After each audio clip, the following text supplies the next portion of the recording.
এত কষ্ট,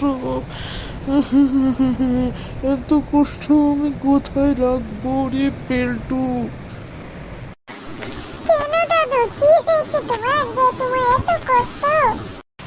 তুই জানিস না তুই, আমি এতদিন থেকে যে মুরগিটাকে পুষেছিলাম খাওয়ার জন্য, ওটাকে কয়েকজন কুকুর মিলে নিয়ে গেছে।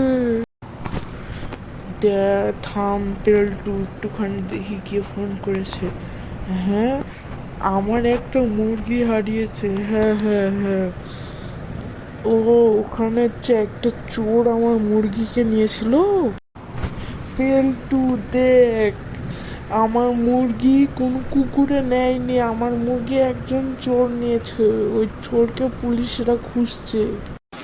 দাদু, তুমি শুধু শুধুই টাইম নষ্ট করলে এতক্ষণ ধরে। আগে তুমি যদি পুলিশকে ফোন দিতে তাহলে তো হয়ে যেত। হ্যাঁ হ্যাঁ, তাহলে তাই পেল্টু করো। আমি যে এখন তাহলে মুরগিটাকে আগে পুলিশের বাঁচাও, ওখানেই হ্যাঁ? যাই। দিয়ে ওই মুরগিটাকে আমরা সবাই